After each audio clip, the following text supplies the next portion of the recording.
This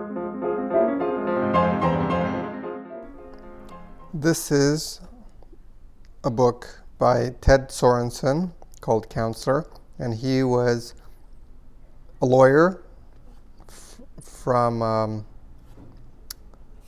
Lincoln, Nebraska, and he moved to DC, and he, for 11 years, was the counselor and speechwriter to JFK up until his assassination, and then for a few weeks longer under Lyndon Johnson, but then he quit.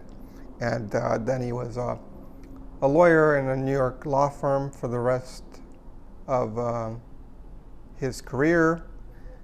And interestingly, he had a stroke, and he was mostly blind at the time that he wrote this book. And in that effort, certainly it's masterful. It's a good book. Again, this is one of those books that I kind of chose because it was unlike other topics that I covered, and I never really, I've only heard conspiracy type stories and viewed documentaries on JFK, and I wanted to read a book that was like an insider's book, and this was a nicer, more pleasant perspective from an inside person that was with him. And again, this is one of those books that I liked just by the feel of it. It's like this is very loose, light paper, but man, it's like it's the perfect size. It's just feels so good. The design is nice. He seemed to say, he wrote another book called Kennedy. So when he quit the White House, part of the reason that he quit was he also got a multi-million-dollar offer to write a book about Kennedy. And that was titled Kennedy, and he published it, I guess, 1965 or something. And so he's like, well, okay, that's a lot of money for back then. That's probably like 20 million now. And so he got all this money to publish his book. And he just wrote for the next 2 years, so he could retire on that. So that's kind of nice. And this book basically piggybacks on the Kennedy legacy, and it's mostly about Kennedy because it turns out that most people don't really care for Ted Sorensen to talk about anything else or write about anything else. I mean, he doesn't say that in the book, and he doesn't, I don't think, feel that way. He, in fact, multiple times says that, his Kennedy time defined him. These are some other books. Why I'm a Democrat, Let the Word Go Forth. He was an editor. Widening Atlantic, Domestic Change and Foreign Policy. Co-authored A Different Kind of Presidency, A Proposal for Breaking the Political Deadlock, 1984, Watchmen in the Night, Presidential Accountability After Watergate, 75, The Kennedy Legacy, 69, Kennedy, 1965, and Decision Making in the White House, 1963. So he also, interestingly, helped co-write that book by, there we go, Profiles in Courage. I just fell on that. That was perfect. So Kennedy won a Pulitzer Prize for a book that he wrote before he was president, like a couple of years before, called Profiles in Courage. And I believe it was a series of quotes from speeches of other presidents. And Sorensen basically ghostwritten it. And he never apparently took any credit for it. The press tried to get him to admit that he ghostwrote it, that it wasn't actually Kennedy. But the way Sorensen breaks it down is it was like Kennedy's baby. He wrote it, and he actually wrote passages, and then he would edit and do research. So Sorensen would edit and do research, and he compiled everything. So anyway, so that they worked together. They were very, very close. They had like a lot of respect for each other.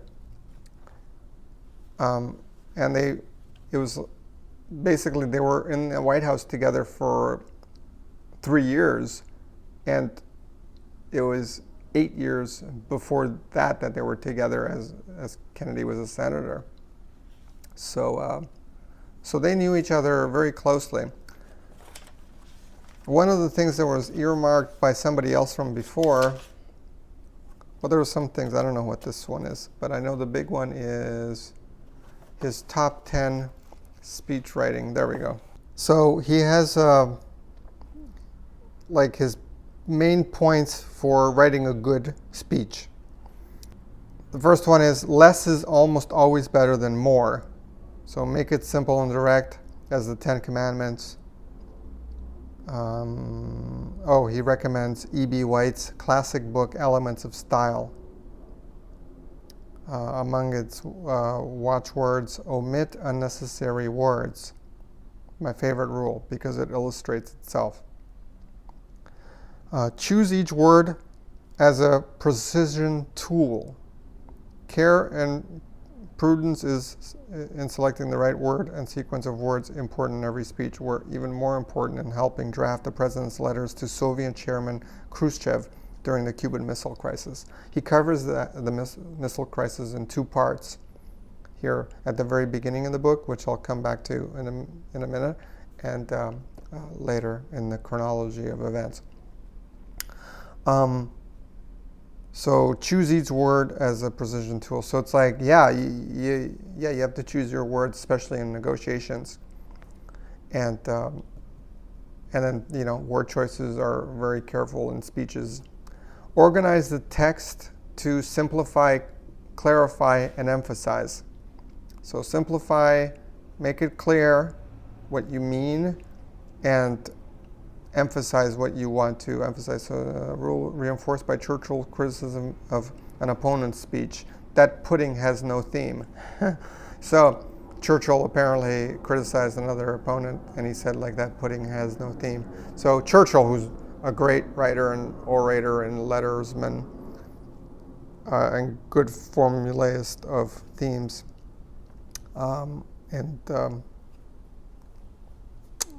So he's quoted there. Organize the text to simplify, clarify, and emphasize. Use variety and literary devices to reinforce memorability, not confuse or distract. Let us never negotiate out of fear, but let us never fear to negotiate. There's a word for that. Wait, did they mention it here? The reversible road, I guess that's the term. Alliteration and repetition. So reversible raincoat, that's like JFK's speeches were notorious for this. Ask not what your country can do for you, ask what you can do for your country. This reversible raincoat. Make it memorable with those reversible raincoats, as they're called, of ideas. So, use poetry. You can even use quotes, I think he mentions. Let every nation know that we shall oppose any foe. So the rhymes. He goes on. A rising tide lifts all the yachts. A rising tide lifts all the boats. Okay. Some men see things as they are and say, why? I dream of things that never were and say, why not? So it's funny when you say lines like that. It's like it always manifests this Bostonian accent. Employ elated but not grandiose language. So, to paraphrase Browning, a nation's reach should exceed its grasp, or what's a president for? A president who elevates the sights of his countrymen above and beyond the limits of their daily chores. A president who offers hope to the world's deprived and dispossessed. A president whose words enabled the young dreamers of his country to feel that someone is listening who cares. Such a president is bound to antagonize some and ultimately disillusion others, but he nevertheless fulfills, as he speaks, an essential role of national leadership consistent with the founder's vision of this country as a beacon to the world. You know, I wanted to read that because it's like, it's well written, and this book is full of like very clear and concise ideas. This Ted Sorensen guy, he knows what he's talking about, and he's a good writer. And you know, the way he writes this, he was like, you know, channeling his time as a speechwriter. Substantive ideas are the most important part of any speech. So it's like the ideas, and that's what I'm learning about writing novels too. It's like the ideas, the substance beneath everything. A great speech is great because the strong ideas conveyed, the principles, the values, and the decisions. So if the ideas are great, the speech will be great, even if the words are pedestrian. So that's really important, because I had that experience recently with The Stranger by Camus, and the words are very, very simple. There's nothing like that distracts you. It's a very simple language, but the ideas are massive, you know? And you're left at the end of the book with like such great feelings and questions and wonder. And here, let's look at some pictures. This is his family. His father, who was also a senator. You know, there's him. He's just a regular dude. Really good Canadian nerdy lawyer type. You know, look at that. That's adorable. It's a very Norman Rockwell. And look how young Kennedy looks. You know, what a kid. I mean, I guess he was still 40, but geez. Maybe like late 30s here, 1952. Because he was a young president, like 42 or something like that. Okay, so one thing that I want to mention is I love the way this book starts, because it teaches you a lot about structure. So it starts with the, like right in the heat of the missile crisis, and the letters back and forth and like tweaking them, and how, you know, how close we all were to on the brink of, you know, global nuclear annihilation, and how careful both parties had to be in communicating, not to kind of anger the other or create threat, but then also be assertive. So I love that structure of that, because then it revisits. So it pulls you right in, because had he started with, you know, I was born in Nebraska, and like, you know, I'm a boring guy, and oh, sorry, I'm including that. So you know, like these chapters are knowing that you're going to get back to that, you know, keeps you reading, that you're going to get back to the action. So there was a lot of coverage of JFK, including Robert Kennedy, and I think he said that everybody didn't think he had any chance of winning, and, you know, it was kind of a sad end for him too. But he was actually helping him with the campaign, even though it was like Robert Kennedy's initiative to run. So yeah, interesting stuff. It's a good book. It's, you know, he's an interesting guy. I was married like twice, I think. This is his second or third marriage. Oh, third marriage, because I think he married one lady right after he left the White House, and that lasted like a year, so it was like a bad mistake.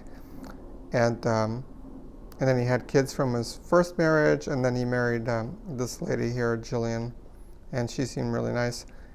And they had some more kids. And they lived a nice, you know, well-to-do, big, fancy lawyer in Upper Manhattan, and a lot around, actually. I think he lived in Columbus Circle, near there, around the 60s, near Lincoln Metropolitan Opera House. So, yeah, I think here, 2007, that's after his stroke, so he's like blind at this point. He can barely see. And he wrote this after, because this is like 2009, I think.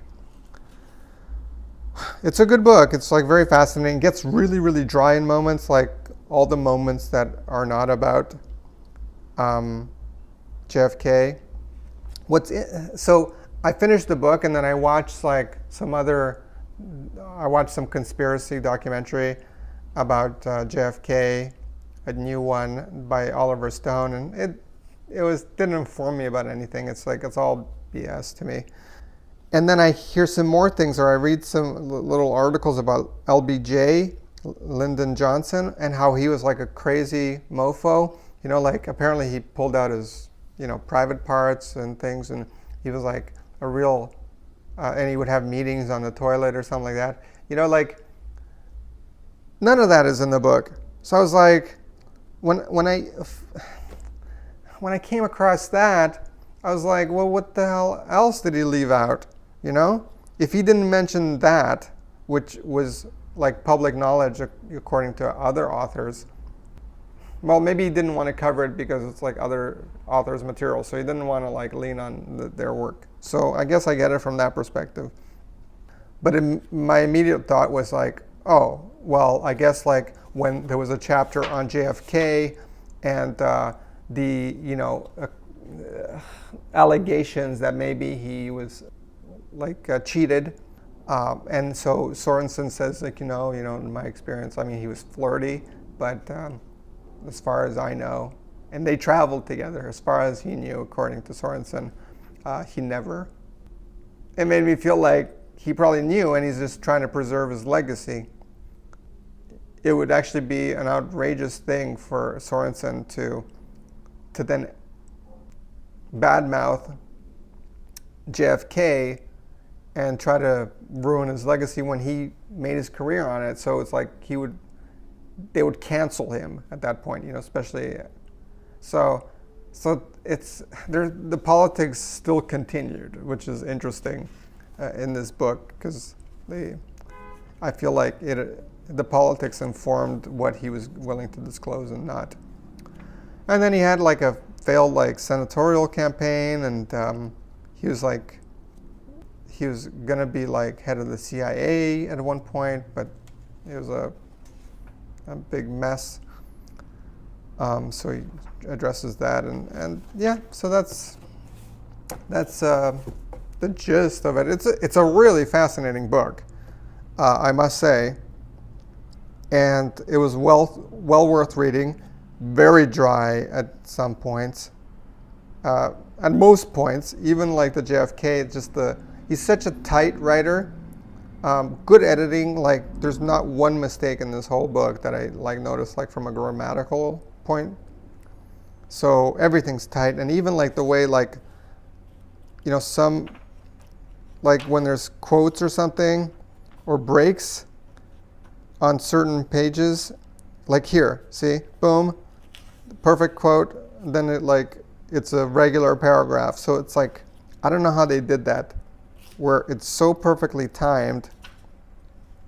See, it lines up here, and how do they work the spacing? It's it's precise. It's they did a fantastic. This is $1 million book. I'm sure you got another few million for this, but the publishers did a wonderful job. Who are the publishers? Harper Perennial.